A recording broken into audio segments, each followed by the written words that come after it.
विधायक का अपना भी फंड होता है, 4 से 5 करोड़ एक विधायक का फंड होता है। 4 से 5 करोड़। एक 500 रुपया का मोबाइल का चार्जर खरीदते हैं तो उसके लिए आप मांगते हैं कि हमको गारंटी चाहिए 1 साल का। आप वैसे व्यक्ति को विधानसभा पहुंचाते हैं जिसको आप गारंटी भी नहीं मांगते हैं, आप उससे भी गारंटी मांगिए कि आप 5 साल में क्या कीजिएगा। एक जगह मीटिंग होगी, वहाँ पे लोग बताएंगे ये समस्या है, उसमें से जो प्रमुख समस्या है 5-6 उठा करके उसका एग्रीमेंट होगा। हिंदुस्तान में ये पहले ऐसे शख्सियत चुनाव लड़ने वाले हैं जो पहले बात कर रहे हैं कि हमारा काम का एग्रीमेंट आप कर लीजिए कोर्ट से, वो भी कोर्ट से ना सर। हाँ, कोर्ट से होगा। 25 दिन का पद यात्रा सोचिए, यानी कि हर पंचायत में ही लिट्टी चोखा बनेगा। हाँ, वो जिस पंचायत में रात हो जाएगी उसी पंचायत। नमस्कार, मैं रवि चौरसिया और आप देख रहे हैं 360 न्यूज। अभी मैं बक्सर जिला के कृष्णापुरम में मौजूद हूँ और हमारे साथ जो जुड़े हुए हैं ऐसे शख्सियत जिनकी चर्चा डुमरांव विधानसभा में गांव-गांव से लेकर शहर स्तर तक इनकी नाम की चर्चा चल रही है। आइए इनसे ही पूछते हैं इनका नाम क्या है। सर, आपका स्वागत है 360 न्यूज में। रवि उज्ज्वल नाम हुआ, रवि उज्ज्वल कुशवाहा, और हम पूर्व में डुमरांव के विधानसभा प्रभारी जनता दल यूनाइटेड के थे, जेडीयू के। अभी फिलहाल में आप? फिलहाल में हम जदयू में ही हैं। जेडीयू में ही है। अभी के का मतलब कहाँ का प्रभारी है? अभी प्रभारी हम यहाँ से जगदीशपुर के प्रभारी बन गए थे, इस्तीफा दे दिए हम। पद से दिए हैं, पार्टी से नहीं। पार्टी से नहीं दी। पार्टी से नहीं, और डुमरांव विधानसभा में हमको काम करना है, इसलिए वहाँ समय नहीं दे पा रहे थे, इसलिए हम यहाँ इस्तीफा दे के यहाँ आ गए। अभी बिहार में विधानसभा होना है, इसके लिए कि हम कई गांवों में पब्लिक का मतलब ओपिनियन लेने जा रहे हैं। तो कई जगह जैसे डुमरांव जैसे शहर में भी गए, आज पब्लिक का ओपिनियन लेने कल गए थे हम दूसरे गांव में। हर जगह कहीं ना कहीं आपकी चर्चा है कि रवि उज्ज्वल विधानसभा में चुनाव लड़ने वाले हैं। तो ऐसा आपने क्या कर दिया कि डुमरांव की जनता आपके लिए मतलब बेकरार सी हुई है? नहीं, हम वैसा कुछ किए नहीं हैं, हम जो सही काम है वो कर रहे हैं। तो कुछ तो काम ऐसा किए होंगे, क्योंकि मैं पब्लिक से पूछा तो पब्लिक पूछा कि समय आने दीजिए आपको पता चल जाएगा। देखिए, हम विधानसभा प्रभारी बने तो हमने यहाँ काम किया पार्टी का, पार्टी को 0 लेवल तक जो काम होना चाहिए वो हमने किया, मतलब लोगों का जोड़ने का काम किया। लोगों को जोड़ने का काम किया। उसके बाद मेरे मन में आया कि यहाँ के लिए कुछ करना चाहिए, क्योंकि इसी जिला के रहने वाले हैं, इसी अनुमंडल के रहने वाले हैं हम। यहीं मेरा ब्रह्मपुर में कांट पंचायत में घर हुआ, तो भरखर गांव हुआ मेरा, तो इसलिए हम यहाँ से विधानसभा चुनाव लड़ने के बारे में सोच रहे हैं। तो इसलिए हम 14 अप्रैल बाबा साहेब अम्बेडकर जी की जयंती है, उस दिन से हम यहीं नुआव पंचायत, डुमरांव में ही नुआव पंचायत से हम पद यात्रा निकाल रहे हैं। इसमें हम पूरे 3200 पंचायत और 3500 वार्ड का हम पद यात्रा करेंगे। यानी कि 32 पंचायत और 35 जो वार्ड सुन रहे हैं, ये डुमरांव का 35 वार्ड का बात कर रहे हैं, है ना सर? डुमरांव नगर का। डुमरांव नगर का। तो ये उन्नाव से तो आपका बॉर्डर लगता है, मतलब ये विधानसभा का डुमरांव का। यहाँ से लेकर का नावानगर आखिरी है। हाँ, नावानगर आखिरी, फिर नावानगर से हम फिर शहर में इन कर जाएंगे। शहर में इन कर जाएंगे। तो ये पद यात्रा का क्या आप लोग मतलब नाम क्या दिए? जनता एग्रीमेंट पद यात्रा। ध्यान से सुनिएगा, जनता एग्रीमेंट पद यात्रा। एक बार गौर से सुनना है, इसके बारे में विस्तृत रूप से बताइए कि जनता एग्रीमेंट क्या, जनता से आप एग्रीमेंट करेंगे? देखिए, सबसे पहले तो हम ये बोलना चाहेंगे कि आज़ादी के बाद जब से चुनाव हो रही है तब से आज तक जनता को बस मूर्ख बनाया जा रहा है। जितना नेता आते हैं वादा करते हैं, वादा करने के बाद काम नहीं करते हैं, और जनता पूछती है तो सीधा मुकर जाते हैं कि हमने कब ये बोला।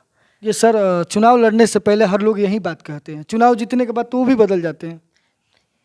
तो बात ना करके गए हैं, मुंह से वादा करके गए हैं, लिखित तो नहीं दिए हैं।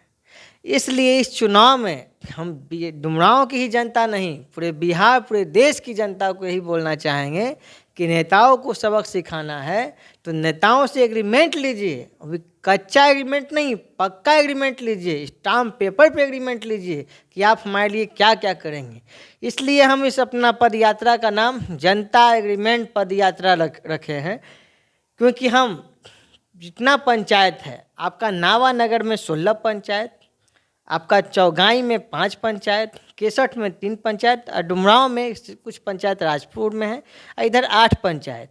इस सभी पंचायत में नगर का आपका 35 वार्ड, इस सब जगह जा कर के हम पंचायत बाई पंचायत उनकी कौन पंचायत में क्या समस्या है, सबकी समस्या अलग अलग है, उस समस्या 5 या 6 समस्या को उठा करके स्टाम्प पेपर पे लिखा जाएगा, और उस पंचायत के अंतर्गत जितने गांव आएंगे सभी गांव से एक एक आदमी उसमें गवाह रहेंगे। लिखित एग्रीमेंट दिया जाएगा कि हम 4.5 साल 5 साल का होता है, लेकिन 4.5 साल में यदि हम आपका इस समस्या जो लिखे हैं इसका समाधान नहीं कर पाएँ, विधायक रहते भर में, विधायक का चुनाव जीतने के बाद यदि नहीं कर पाएँ तो आप हम पे कानूनन कार्रवाई कर सकते हैं। चलिए मान लीजिए किसी पंचायत में रोड नहीं है, उसका बजट तो करोड़ों का होता है, एक रोड का 2 या 3-4 किलोमीटर का 60 से 65 लाख के आसपास। तो इस तरह से सारे पंचायत में कहीं ना कहीं गड़बड़ होगा। इतने सारे फंड कैसे आएंगे आपके पास, कहाँ से आप लेके आएंगे? हो सकता है कि आपके मुख्यमंत्री मना कर दें कि भाई एक विधायक को हम 5 करोड़ 10 करोड़ नहीं दे पाएंगे। विधायक का अपना भी फंड होता है, 4 से 5 करोड़ एक विधायक का फंड होता है। 4 से 5 करोड़ एक साल का। एक साल का? एक साल। ध्यान से सुनिएगा, एक विधायक का 4 से 5 करोड़ एक साल का होता है, यानी कि टोटल जोड़ दे सर तो 25 करोड़ का आसपास। सब वही मानिए, मतलब एक विधायक को 25 करोड़ का फंड है। आप जिस विधानसभा से ये न्यूज़ देख रहे हैं, गौर कीजिएगा कि आपके विधानसभा में कितने करोड़ खर्च हुए हैं। ऐसा भी होता है कि जो फंड आता है वो बेच भी दिया जाता है। अधिकांश प्रतिनिधि तो अपना फंड का 30-40% तो कमीशन लेते हैं, तब काम करने के लिए देते हैं। और ठेकेदार जो होता है वो 20% कमीशन वो बांट देता है अफसरों में, और 40-50% पे तो वो काम करता है। ये जो काम करवा रहे होंगे या जनता जो ये सुन रहे होंगे उनको भी ये चीज़ पता है। अच्छा सुनिए, तो आप ही की अभी सरकार है, माननीय मुख्यमंत्री जी आप ही के पार्टी के हैं, उनको भी पता होगा कि ये सब सिस्टम का खेल, तो इस पर वो अंकुश क्यों नहीं लगा रहे हैं? इस पे अंकुश जो प्रतिनिधि है ना, जिसका वो पैसा है, मुख्यमंत्री जी तो पैसा दे देते हैं, लेकिन वो ज़मीन पे आते आते बट जाता है इतना ना कि 1 करोड़ का सीधा आते आते 10 लाख हो जाता है। कहीं ना कहीं सूचना ऐसे भी होता है कि टिकट का भी खरीद फरोख्त होता है, पार्टियां पैसे लेती है, ऐसे जनता के बीच मैंने सुना है, क्योंकि मैं सच्चाई नहीं जानता हूँ, सच्चाई मैं पुष्टि नहीं कर रहा हूँ। तो वो विधायक भी तो सोचते हैं कि मैंने 5 करोड़ दे के टिकट खरीदा है तो 25 करोड़ का फंड है तो मेरा पैसा आना चाहिए। वैसे धन कुबेर यदि आते हैं तो जनता वैसे को जवाब दे और उसको चप्पल उतार के उसका स्वागत करे। जो पैसा फेंक के आया है वो यहाँ पे पैसा लूटेगा ही। जो जनता के बीच में काम करेगा, जनता के लिए जिएगा, उसी को जनता अपने हाथ पे उठाए। तो सर ये कैसे पता चलेगा कि पैसे पर आला मतलब एक पिछले विधानसभा डुमराव में जो आई थी, आप ही के पार्टी के प्रत्याशी थी, अचानक से वो उड़न परी तरह, मतलब उड़न परी अचानक जो आती है ना, परी की तरह आई और चुनाव लड़ने लगी। अब देखिए कौन आया कौन नहीं गया, उसके पहले आप जिसके बारे में बोल रहे हैं वो अभी पार्टी में प्रवक्ता हैं अंजू महाराज जी, व्यक्तिगत उनसे मेरा बड़ा अच्छा संबंध है। अब वो बहन जैसी हैं हमारी। अब वो कहाँ से आई क्या कि उनको पार्टी टिकट दिया, पार्टी जाने, अंजू महाराज जी जाने, इस पर तो हम कुछ नहीं कर सकते हैं। नहीं, आप जैसे कह रहे हैं कि जनता को, तो जनता को भी मतलब क्या सोचे, पार्टी दे देती है, पार्टी के लोग जान देने के लिए तैयार रहते हम हैं। जनता से बस यही अपील करेंगे, जो आपके बारे में सोचे, जो आपके लिए जिए, वो आपके साथ जो लिखित एग्रीमेंट दे। जैसे कि आप 500 रुपया का मोबाइल का चार्जर खरीदते हैं तो उसके लिए आप मांगते हैं कि हमको गारंटी चाहिए 1 साल का। आप वैसे व्यक्ति को विधानसभा पहुंचाते हैं जिसको आप गारंटी भी नहीं मांगते हैं, आप उससे भी गारंटी मांगिए कि आप 5 साल में क्या कीजिएगा। मतलब सीधी गारंटी मांगिए। सर के बात सीधी सीधी है कि आप अगर वोट देने जा रहे हैं तो उस वोट की कीमत समझिए, क्योंकि एक 500 रुपये का जब चार्जर खरीदने के लिए गारंटी चाहिए तो आपकी वोट तो करोड़ों में है, उसकी भी कीमत होनी चाहिए, उसके लिए भी आप गारंटी लीजिए कि हमारी एक वोट के बदले मुझे क्या मिलेगा। कहने का ये मतलब है ना। यही मतलब तो आपका जो मतलब जिस तरह से आपने बनाया है, पंचायत में हर पंचायत में जाना है, एग्रीमेंट करना है वहाँ की समस्याओं के साथ। हाँ, वहाँ के उस पंचायत के में जितने गांव आएंगे, सभी गांव से कुछ कुछ लोग आएंगे। इस पंचायत में जाएंगे, पंचायत का दौरा करने के बाद एक जगह मीटिंग होगी, वहाँ पे लोग बताएंगे ये समस्या है, उसमें से जो प्रमुख समस्या है 5-6 उठा करके उसका एग्रीमेंट होगा। मतलब हर पंचायत का 5 समस्या? हाँ, हर पंचायत का 5 से 6 समस्या। 6 भी हो सकता है? 6 भी हो सकता है, कहीं कहीं बड़ा 4 भी पंचायत है तो 7-8 भी हो सकता अच्छा, मतलब पंचायत के हिसाब से आप है। काम पंचायत करेंगे। के हिसाब से काम होगा। ये पद यात्रा देखना है कितना रंग ला पाती है, क्योंकि सर के हमको लग रहा है कि पूरे हिंदुस्तान में ये पहले ऐसे शख्सियत चुनाव लड़ने वाले हैं जो पहले बात कर रहे हैं कि हमारा काम का एग्रीमेंट आप कर लीजिए कोर्ट से, वो भी कोर्ट से ना हाँ, सर, कोर्ट से होगा, स्टाम्प पेपर पे, स्टाम्प पेपर पे होगा। स्टाम्प पेपर लाइए और लिखित लीजिए।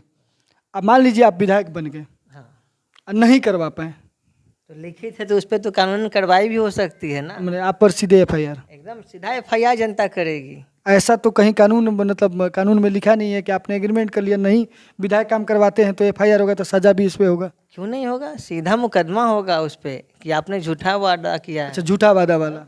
वादा खिलाफी का भी तो मुकदमा होता है कि आप जनता को गुमराह किए हैं।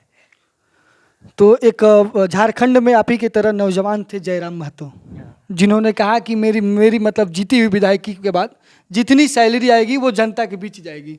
तो आपका 25 करोड़ मान ले कि सारे 3200 पंचायत और 3500 वार्ड में जाने वाला है।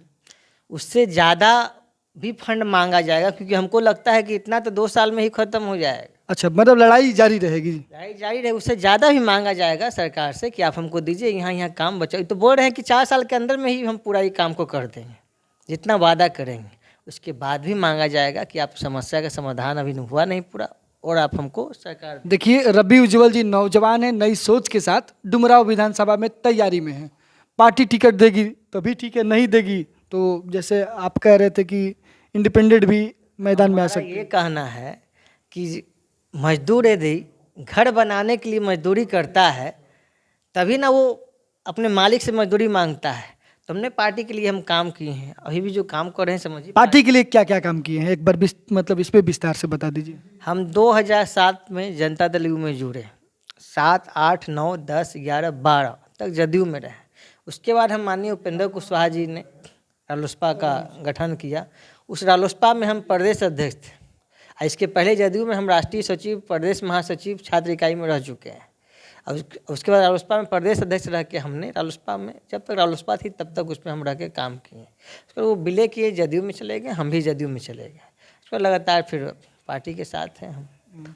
कुल मिला कि ये छात्र नेता के साथ साथ अभी विधानसभा प्रभारी भी रह चुके हैं, है ना। तो कुल मिला के राजनीति के इतने अनुभव के बाद हमारे दर्शक जानना चाहेंगे कि आपके छात्र जीवन की तो हो गई, छात्र जीवन के बाद क्या आप शादीशुदा है कि नहीं है, थोड़ा इस पे भी बता दीजिए। ये सब तो घरेलू मैटर है, सब कुछ शादी। नहीं, आपने होने वाले विधायक के बारे में हर कोई जानना चाहता है। हाँ, शादीशुदा हैं हम।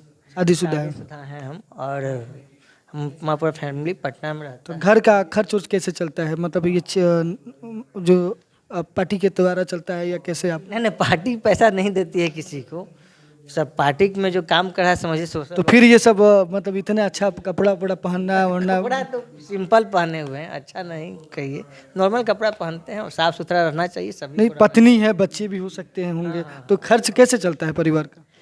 हम इसके साथ हमारा व्यवसाय भी है, हम स्टॉक का अच्छा जानकार हैं, स्टॉक का काम करवाते हैं। शेयर मार्केट वाला? हाँ, शेयर मार्केट का काम करते भी हैं और करवाते भी हैं। देखिए, इसलिए हम बता रहे हैं कि विधायक कह सकते हैं कि हर विधायक के बारे में लोग को जानने की जागरूक मतलब होना चाहते हैं कि भाई हमारे होने वाले विधायक 5 साल के लिए जो चुन रहे हैं कैसे हैं, क्या करते हैं, कहाँ से आता है ना। कहीं जदयू का भर के नीतीश जी वाला नोट तो नहीं आ रहा है, मतलब वो जानने का प्रयास करेंगे। तो मैं कह सकता हूँ दावे के साथ कि बिहार के एक और बिहार के जयराम महतो आने वाले समय में आप एक झारखंड का टाइगर थे, ये बिहार के टाइगर हो सकते हैं। पहली बार कोई होने वाले विधायक कह सकते हैं भावी उम्मीदवार एग्रीमेंट करने के लिए तैयार है। ये डुमरांव की जनता के ऊपर डिपेंड कर रहा है कि आपको ऐसे होने वाले विधायक चाहिए या फिर दूसरा ऑप्शन भी है। बाकी आप विधायक चुने भी हैं या चुनने वाले हैं, उस तरह की जो हवा हवाई में रहे। ये ज़मीनी स्तर वाला चाहिए जो आपके बीच रह के काम करे, या फिर स्कॉर्पियो दौड़ाए अपना विधानसभा में दिखने वाला, ये आपके ऊपर डिपेंड कर रहा है। आपका क्या राय है, कैसा राय है, आप लोग कमेंट बॉक्स में ज़रूर लिखिएगा। रवि उज्जवल नाम पड़ेगा, याद रखिएगा ये नाम। और ये पद यात्रा 14 अप्रैल से सर बताएं। हाँ, बाबा साहब अम्बेडकर जी का जयंती है, उसी दिन से हम ये पद यात्रा चल। यानी अम्बेडकर जयंती, भीमराव अम्बेडकर जयंती, बाबा साहब का जो अम्बेडकर जयंती 14 अप्रैल के, 14 अप्रैल ध्यान रखिएगा, ये 14 अप्रैल नहीं, ये बिहार के लिए विशेष दिन है। क्योंकि हम तो बाबा साहब का मनाएंगे ही, उस दिन हर पार्टियां अलग अलग रूप से अपना अपना दमखम दिखलाएगी, क्योंकि बिहार में है विधानसभा, है ना। और भैया भी उन्नाव पंचायत जो कि कृष्णापुरम के समीप, यानी कि हम अभी भी उन्नाव पंचायत में ही है सर। तो इसी पंचायत से इनका पद यात्रा चालू होगा। और इसी पद यात्रा को मैं इसलिए जोर दे रहा हूँ कि आपका इसी पंचायत से होने वाला है, उसी धरती से आपका ये अभी फिलहाल इंटरव्यू चल रहा है ना? तो ये पद यात्रा कितने दिनों का है? देखिए, ये तो भी दिन नहीं बता सकते हैं हम लोग। 2-3 दिन में कुछ लोग साथ बैठ के रूट तो तैयार हो चुका है, लेकिन कहीं कहीं घूमते घूमते एक दिन के जगह पे 2 दिन भी लग सकता है। ये लमसम 25 दिन 1 महीना लग जाए। 25 दिन का पद यात्रा, सोचिए, यानी कि हर पंचायत में ही लिट्टी चोखा बनेगा। हाँ, वो जिस पंचायत में रात हो जाएगी उसी पंचायत में ही हम लोग रहेंगे और वहाँ के लोगों से ही मांग के खाना है, रहना है। देखिए, ये जो प्री प्लानिंग है, ये इंडिया के लिए, हर विधायक के लिए सीख होगा, और आने वाला समय जनता के लिए बाहर होने वाला है। अब हर जनता पुकारेगी कि भैया आ जाओ, एग्रीमेंट पहले कर लो, फिर भर के पंचायत का वोट ले जाओ। तो बहुत बहुत आपके सोच को मैं सलाम करता हूँ कि इतनी नई नई सोच आ रही है, क्योंकि एक युवा जब आते हैं तो नई नई टेक्निक लेके आते हैं, और उसमें रवि उज्जवल, नाम ही रवि है, रवि के अर्थात सूर्य होता है चमकता हुआ, तो कहीं ना कहीं डुमरांव विधानसभा भी चमकने वाला है। क्या कुछ होगा ये तो समय बताएगा, क्योंकि 6-7 महीने में चुनाव होने वाला है। टिकट मिलता है कि नहीं मिलता है ये समय बताएगा, या भैया फिर अकेले ही आके लड़ेंगे, है ना। तो आपको सबसे पहले तो मैं धन्यवाद कि आप हमारे चैनल में आए, इतनी अच्छी अच्छी जानकारियाँ दिए। आप लोग एकदम राय कमेंट जितना लिखना है लिखिए कि भैया के लिए क्या भविष्य है, क्या राय आप मशवरा देना चाहते हैं, है ना। आप लोग जो कुछ भी है एकदम लिखते रहिए। जय हिंद, जय भारत, जय संविधान।